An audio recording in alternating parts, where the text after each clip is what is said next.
नमस्कार, जय हिंद दोस्तों। स्वागत है आपका हमारे YouTube चैनल GWA में। तो दोस्तों, आज की हमारी क्लास होगी जीव विज्ञान में पाचन तंत्र से संबंधित क्वेश्चन की। ठीक है, तो चलिए शुरुआत करते हैं क्लास की। जय माँ सरस्वती सदा सहाय। चलिए, अगर आप चैनल पर पहली बार आए हो तो चैनल को सब्सक्राइब जरूर कर लीजिएगा। ठीक है, तो चलिए चलते हैं क्लास की, करते हैं शुरुआत। आते हैं हम पहले अपने प्रश्न पर।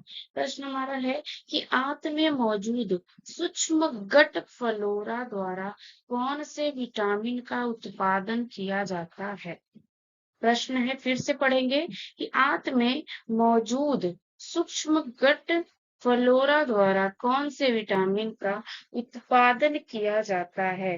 तो देखिए, इसमें अगर हमारा आता है ऑप्शन डी, विटामिन के है, यही हमारा सही उत्तर हो जाएगा कि विटामिन के द्वारा। ठीक है, अब आते हैं अगले प्रश्न पे।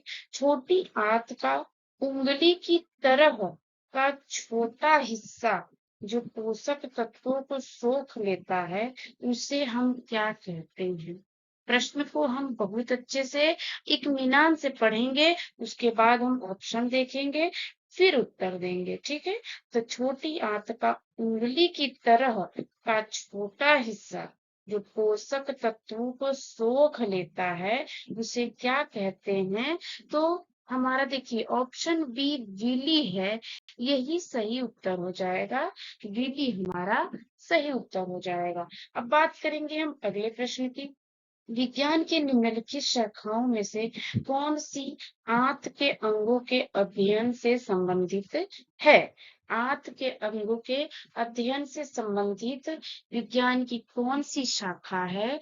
तो हमारा ऑप्शन सी आता है, स्प्लैंक्टोलॉजी, यही आपका सही उत्तर हो जाएगा। ठीक है, चलिए चलते हैं अगले प्रश्न की ओर। आहार नली का कौन सा अंग, आहार नली का कौन सा अंग अपचित भोजन से पानी और कुछ लवणों को अवशोषित करता है। फिर से पढ़ेंगे, आहार नली का कौन सा अंग अपचित भोजन, जो भोजन पचा नहीं है, अपचित भोजन से पानी और कुछ लवण को अवशोषित करता है, वो हमारा आहार नली का कौन सा अंग है। बिल्कुल बड़ी आंत हो जाएगा हमारा सही उत्तर। ठीक है, चलिए चलेंगे अगले प्रश्न की ओर। पित्तरस यकृत द्वारा स्रावित होता है। एक चीज आपका क्लियर हुआ इसी लाइन में कि पित्तरस यकृत द्वारा स्रावित होता है और पित्ताशय में संग्रहित होता है।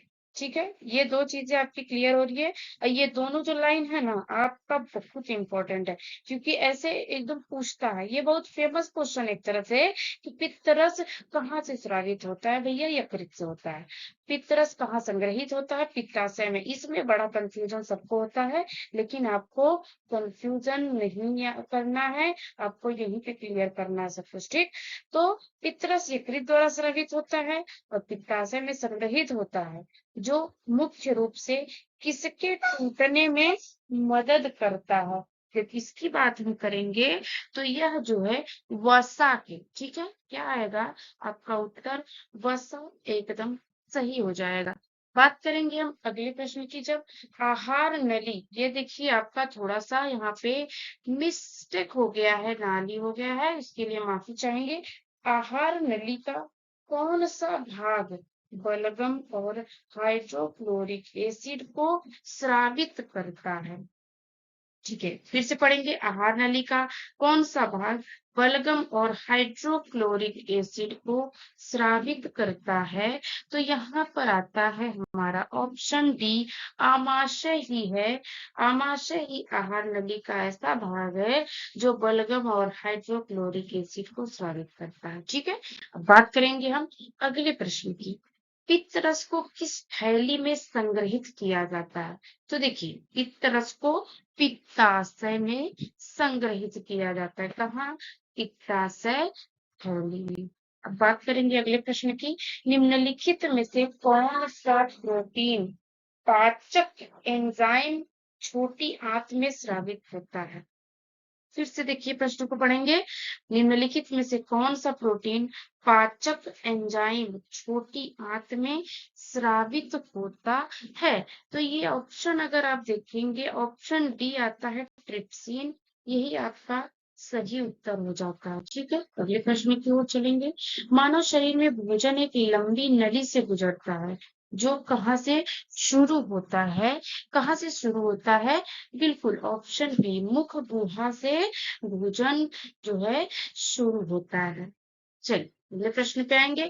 मानव आमाशय में उत्पन्न होने वाला निम्नलिखित में से कौन सा अम्ल भोजन के पाचक में सहायक होता है? तो भैया ये तो क्या होता है? HCl, हाइड्रोक्लोरिक अम्ल। ठीक है, कौन सा अम्ल? हाइड्रोक्लोरिक अम्ल हो जाएगा। बात करेंगे अगले प्रश्न की। अगला प्रश्न हमारा होता है, सेल्यूलोज को पचाने के लिए दीमक के आंत में क्या होता है? देखिए, सेल्यूलोज को पचाने के लिए, क्योंकि सेल्यूलोज जो है ये मानव पचा नहीं सकता, मानव जाति नहीं पचा सकता। सेल्यूलोज को पचाने के लिए दीमक के आंत में क्या होता है? क्या होता है? तो ये जीवाणु होता है। क्या होता है? जीवाणु होता है। ठीक है, चलिए अगले प्रश्न पे आएंगे।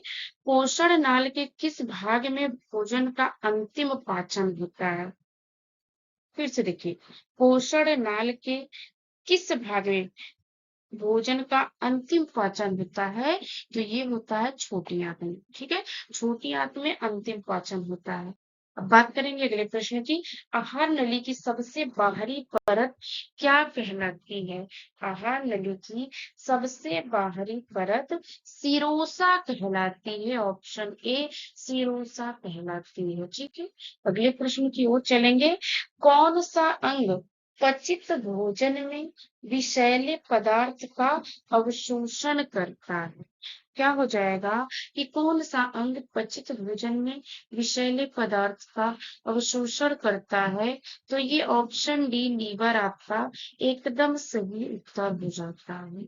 ठीक है, अगले प्रश्न की ओर चलेंगे।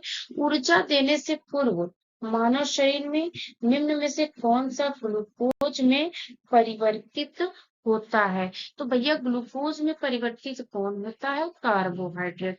ग्लूकोज का नाम आता है तो कार्बोहाइड्रेट आपका सही उत्तर हो जाएगा। ठीक, चलिए अगले प्रश्न पे चलेंगे।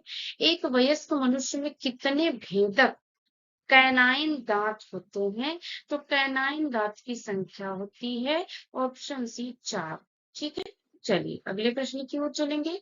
मानव शरीर के निम्न में से किस अंग में कार्बोहाइड्रेट ग्लाइकोजन के रूप में संग्रहित होता है?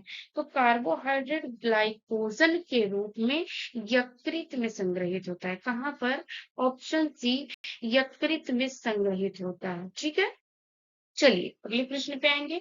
कौन सा मानव अंग, क्या है प्रश्न? कौन सा मानव अंग वयस्कों में क्षतिग्रस्त होने के बाद फिर से विकसित हो सकता है? तो यह भी आपका ऑप्शन सी यकृत ही होता है। ठीक है, चलिए चलेंगे अगले प्रश्न पे।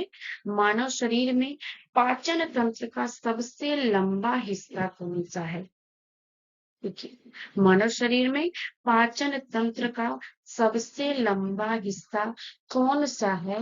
तो ये आपका छोटी आंत इसका एकदम सही उत्तर हो जाता है। ऑप्शन बी छोटी आंत एकदम सही उत्तर हो जाता है। ठीक है, चलेंगे जब हम अगले प्रश्न की ओर कि दांत के मूल पर किस पदार्थ का आवरण होता है?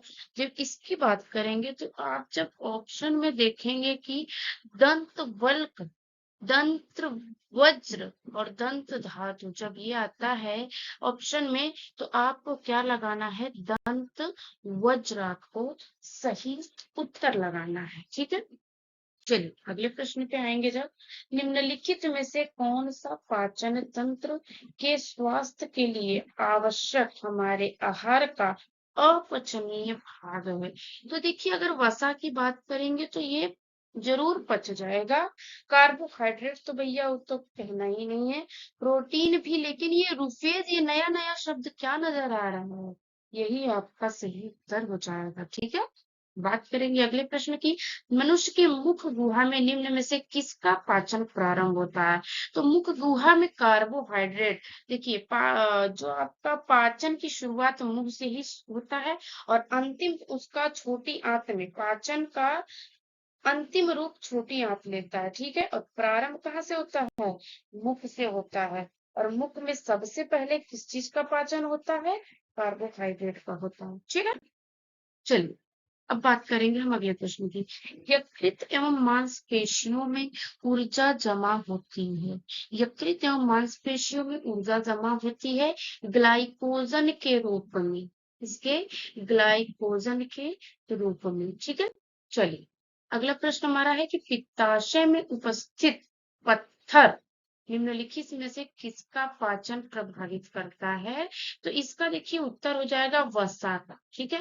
वसा को प्रभावित करता है। पित्ताशय में उपस्थित जो पत्थर होता है निम्नलिखित में से किसका पाचन प्रभावित करता है? वसा को, ठीक है। चलिए अगले प्रश्न पे आएंगे। अग्नाशय रस में कौन सा एंजाइम उपस्थित है? कौन सा एंजाइम उपस्थित है जो पायसीकृत वसा के टूटने के लिए उत्तरदायी है? क्या है? अग्नाशय रस में कौन सा एंजाइम उपस्थित है जो पायसीकृत वसा के टूटने के लिए उत्तरदायी है?